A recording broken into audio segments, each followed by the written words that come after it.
Small and medium sized enterprises. Next discuss ചെയ്യാൻ പോകുന്നത് supply chain financing ആണ്. ഞാനൊരു എക്സാമ്പിൾ വെച്ചിട്ട് ഇത് എക്സ്പ്ലെയിൻ ചെയ്യാൻ പോകുന്നു കേട്ടോ. രണ്ട് company A and company B.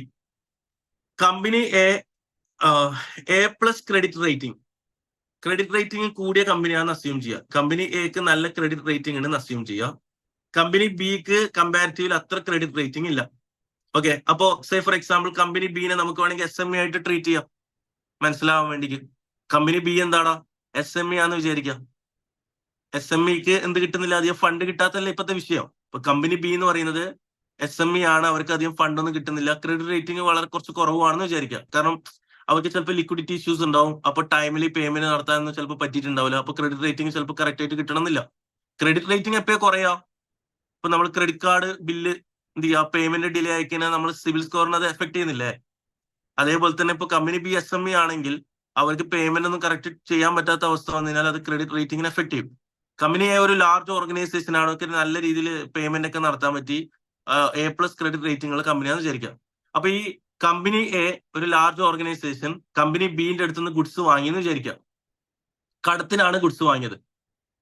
Okay, എന്ത് ചെയ്തിട്ടുണ്ട്? 30 days ക്രെഡിറ്റ് പീരീഡ് എഗ്രി ചെയ്തിട്ടുണ്ട്. കമ്പനി എ എന്ന് പറയുന്നത് അത്യാവശ്യം ഒരു ലാർജ് ഓർഗനൈസേഷൻ ആണ്, നല്ല ക്രെഡിറ്റ് റേറ്റിംഗ് ഉള്ള ഓർഗനൈസേഷൻ ആണ്. ഈ ലാർജ് ഓർഗനൈസേഷൻ കമ്പനി ബി ഒരു SME ആണെന്ന് വിചാരിക്കുക. SMEന്റെ അടുത്ത് നിന്ന് ഗുഡ്സ് വാങ്ങിയെന്ന് വിചാരിക്കാം. ദെൻ ക്രെഡിറ്റ് പീരീഡ് ഒക്കെ കൊടുത്തിട്ടുണ്ട്, 30 days ആണ് ക്രെഡിറ്റ് പീരീഡ് വരുന്നത്. ഈ സിറ്റുവേഷനിൽ കമ്പനി ബിക്ക് ഫേസ് ചെയ്യേണ്ട ഇഷ്യൂ എന്താണ്? കമ്പനി ബി SME ആണെന്ന് ഓൾറെഡി പറഞ്ഞു കേട്ടോ. SME ആയ കമ്പനി ബിക്ക് ഫേസ് ചെയ്യേണ്ട ഇഷ്യൂ എന്താണ്? ഫണ്ട് കിട്ടാത്തതല്ലേ ഇവിടുത്തെ ബുദ്ധിമുട്ട്. അപ്പൊ ഇവർക്ക് എന്ത് ചെയ്യാൻ ഓപ്ഷൻ ഉള്ളത്? ഒന്നുകിൽ ഈ റിസീവബിൾസ് യൂസ് ചെയ്തിട്ട് അവരെന്ത് ചെയ്യുക, ഫാക്ടറിങ് ചെയ്യുക, അല്ലെങ്കിൽ ഇൻവോയ്സ് ഡിസ്കൗണ്ടിങ് ചെയ്യുക. ഇതിനേക്കാളും ഇൻട്രസ്റ്റ് കുറഞ്ഞ ഒരു മാർഗ്ഗമാണ് ഞാൻ പറയാൻ പോകുന്നത്. ഇതാണ് supply chain financing. Company B already എന്ത് ചെയ്തിട്ടുണ്ട്? എക്ക് ഇൻവോയ്സ് അയച്ചിട്ടുണ്ട്. ആ ഇൻവോയ്സ് കമ്പനി എ എന്ത് ചെയ്തിട്ടുണ്ട്? ആക്സെപ്റ്റ് ചെയ്തിട്ടുണ്ട്. കാരണം എന്ത് കിട്ടിയിട്ടുണ്ടെന്ന് വിചാരിക്കുക, ഗുഡ്സ് കിട്ടിയിട്ട് ഇൻവോയ്സ് അയച്ചു കഴിഞ്ഞാൽ അത് എന്ത് ചെയ്യണം? കമ്പനി ആക്സെപ്റ്റ് ചെയ്യണ്ടേ? അപ്പോ കമ്പനി എ എന്ത് ചെയ്തിട്ടുണ്ട്? ഗുഡ്സ് വാങ്ങിയിട്ടുണ്ട്. കമ്പനി ബി അയച്ച ഇൻവോയ്സ് കമ്പനി എന്ത് ചെയ്തിട്ടുണ്ട്? അപ്രൂവ് ചെയ്തിട്ടുണ്ട്. ഓക്കെ, ഇതിനുശേഷം ഫർദർ എന്താ നടക്കാന്നുള്ളത് പറയാൻ പോകുന്നത് കേട്ടോ. ശ്രദ്ധിക്കണേ. Company A expected to pay the amount due to its financial institution bank C ആണ് കമ്പനി എയുടെ ബാങ്ക് എന്ന് വിചാരിക്കുക. അപ്പൊ ആ സമയം ആവുമ്പോ ബാങ്ക് സിക്ക് പേയ്മെന്റ് നടത്താനാണ് പ്ലാൻ. എപ്പോഴാണ് ഇപ്പൊ പേയ്മെന്റ് നടത്തുക? കമ്പനി എ എപ്പോഴാണ് പേയ്മെന്റ് നടത്തേണ്ടത്? 30 ദിവസത്തിന് ശേഷമല്ലേ പേയ്മെന്റ് നടത്തേണ്ടത്? ബാങ്ക് സിക്ക് 30 ദിവസത്തിന് ശേഷമല്ലേ പേയ്മെന്റ് നടത്തേണ്ടത്?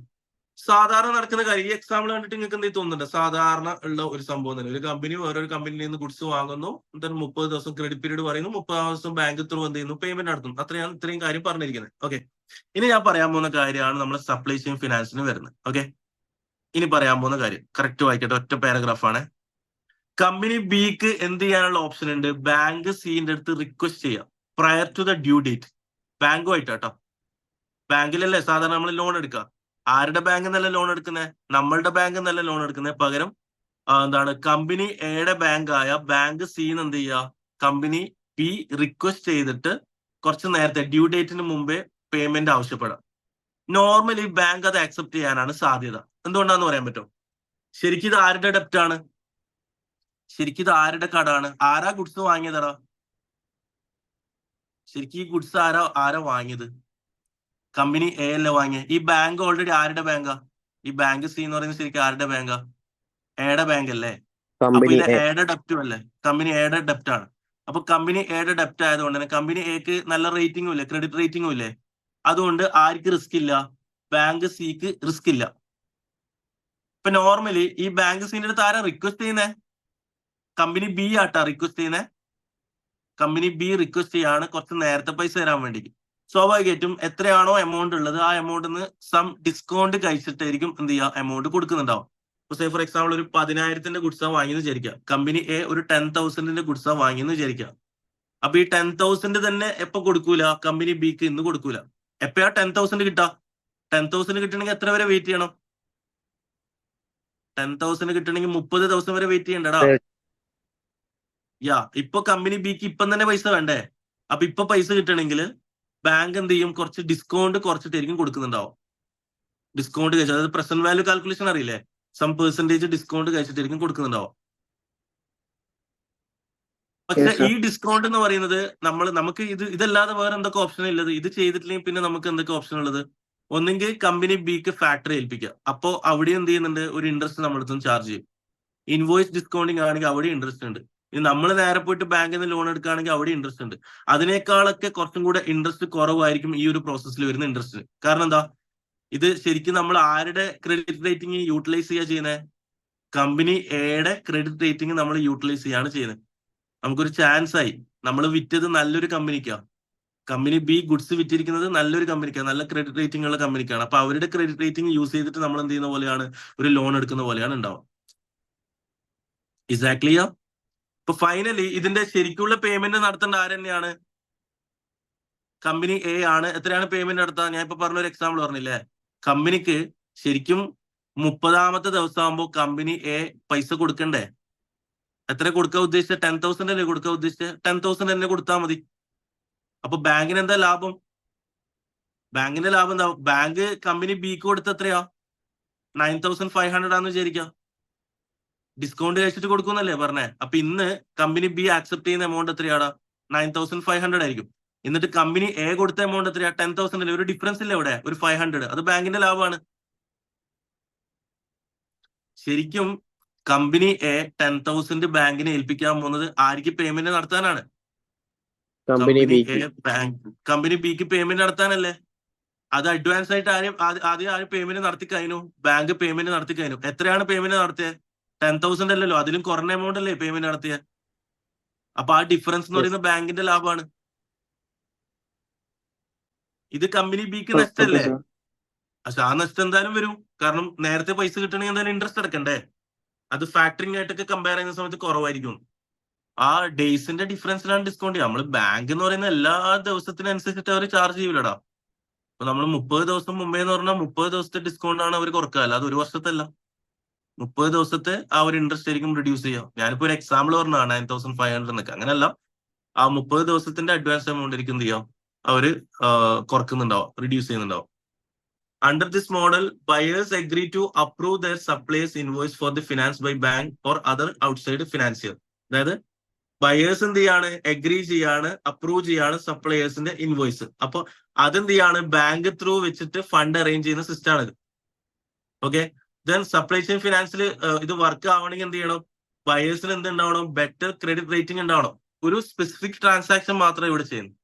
ഫാക്ടറിങ്ങോ ഇൻവോയ്സ് ഡിസ്കൗണ്ടിങ്ങോ ഒരുപാട് ഇൻവോയ്സസ് വെച്ചിട്ടാണ് ചെയ്യുക. ഒരുപാട് ഇൻവോയ്സസ് വെച്ചിട്ടാണ് നമ്മൾ എന്ത് ചെയ്യുക, ഫാക്ടറിംഗിൽ അറേഞ്ച്മെന്റ് വരാം. ഇവിടെ അങ്ങനെയല്ല, ഒരു പെർട്ടിക്കുലർ ട്രാൻസാക്ഷൻ വെച്ചിട്ട് ആ ഒരു പെർട്ടിക്കുലർ ബയറുടെ ക്രെഡിറ്റ് റേറ്റിംഗ് യൂസ് ചെയ്തിട്ട് നമ്മൾ എന്ത് ചെയ്യാണ്, ലോൺ എടുക്കുന്ന പരിപാടിയാണ്. Next crowd funding. Crowd funding എന്ന് പറഞ്ഞു കഴിഞ്ഞാൽ നമ്മൾ അറിയില്ല, പലതുള്ളി പെരുവെള്ളം എന്ന് പറയാറില്ലേ, അതുപോലത്തെ സംഭവം. നേരത്തെ ബിസിനസ് ഏഞ്ചൽ പോലെയല്ല. ബിസിനസ് ഏഞ്ചൽ എങ്ങനെയാ ഫണ്ട് കോൺട്രിബ്യൂട്ട് ചെയ്യുന്നത്? ഹ്യൂജ് എമൗണ്ട് അല്ലേ, വലിയൊരു എമൗണ്ട് അല്ലേ ഇക്വിറ്റിയിൽ കൊണ്ടുപോയിട്ട് ഇൻവെസ്റ്റ് ചെയ്യാന്ന് ഞാൻ പറഞ്ഞത്. ക്രൗഡ് ഫണ്ടിങ് അതിന് പകരം ഒരുപാട് ഇൻവെസ്റ്റേഴ്സ് കുറച്ച് എമൗണ്ട് വെച്ചിട്ട് ഫണ്ട് റേസ് ചെയ്യുന്ന പരിപാടിയില്ലേ, അതിനാണ് ക്രൗഡ് ഫണ്ടിങ് എന്ന് വിളിക്കുക. ഓക്കെ അല്ലേ? അപ്പൊ ഇതിപ്പോ ഇന്നത്തെ കാലത്ത് നോർമലി ഇത് പോസിബിൾ ആവുന്ന എന്ത് ത്രൂ തന്നെയാണ്, ഇന്റർനെറ്റ് ത്രൂ തന്നെയാണ്. ഇപ്പൊ UK ആണെങ്കിൽ 500+ ക്രൗഡ് ഫണ്ടിങ് രീതിയിലുള്ള പ്ലാറ്റ്ഫോംസ് അവൈലബിൾ ആണെന്ന് പറയുന്നു. Next peer to peer lending. അത് എന്താണ്, നമ്മളെ ഒരു ഇന്റർമീഡിയറി ഇല്ലാതെ, ബാങ്ക് ഒന്നും ഇല്ലാതെ ഇപ്പോ ലെൻഡ് ചെയ്യുന്ന ആളെയും ബോറോ ചെയ്യുന്ന ആളെയും ഒന്നിപ്പിക്കുന്ന ഒരു പ്ലാറ്റ്ഫോം ആണ്. അതും ഇന്റർനെറ്റ് ത്രൂ തന്നെയാണ് ഇന്ന് നടക്കുന്നത്. It is a method of ഡെപ്റ്റ് financing that enables company to borrow and lend money without use of official financial institution as an intermediary. അതായത് ബാങ്ക് ഒന്നും ഇല്ലാതെ ഈ ഒരു പ്ലാറ്റ്ഫോം വെച്ചിട്ടായിരിക്കും എന്ത് ചെയ്യുക, ലെൻഡ് ചെയ്യുന്നുണ്ടാവും. ക്രൗഡ് ഫണ്ടിങ്ങും peer to peer lending almost similar ആണ്. ക്രൗഡ് ഫണ്ടിങ്ങിന് എടുത്തു പറയുന്നത് വെച്ചാൽ അവിടെ എന്ത് ചെയ്യുക, ചെറിയ എമൗണ്ട് വെച്ചിട്ടാണ് എന്ത് ചെയ്യുക, ഇൻവെസ്റ്റ് ചെയ്യുന്നുണ്ടാവുക. ഇന്റർനെറ്റ് ത്രൂ ആണ്. Peer to peer lending apps കുറേ ഉണ്ട്. Peer to peer lending app കുറേ ഉണ്ട്. അത് വെച്ചിട്ട് തന്നെയാണ് ഇൻവെസ്റ്റ് ചെയ്യുക. പക്ഷെ അത് ക്രൗഡ് ഫണ്ടിങ് എന്ന് പറയുമ്പോൾ ചെറിയ എമൗണ്ട് അല്ലേ. ഇത് ചെറിയ എമൗണ്ട് എന്നല്ല, ബിഗ്ഗർ എമൗണ്ട് തന്നെ എന്തില്ലാതെ, ഒരു ഇന്റർമീഡിയറി ഇല്ലാതെ ഇൻവെസ്റ്റ് ചെയ്യുന്നതിനെയാണ് നമ്മൾ പിയർ ടു പിയർ ലെൻഡിങ് എന്ന് വിളിക്കുക. ലാസ്റ്റ് ആൻഡ് ഫൈനൽ, ഞാൻ സ്റ്റാർട്ടിങ് പറഞ്ഞ, അതിനു വേണ്ടി ഞാൻ സ്റ്റാർട്ടിങ്ങിൽ ആ ഒരു സംഭവം പറഞ്ഞിട്ടാ, ഒരു നാഷണൽ എന്താണ്, half of the national income തന്നെ വരുന്നത് UK എന്താന്ന് പറഞ്ഞേ, SME എന്നാന്നല്ലേ പറഞ്ഞേ. അപ്പൊ ഗവൺമെന്റ് എന്തായാലും ഇടപെടണ്ടേ.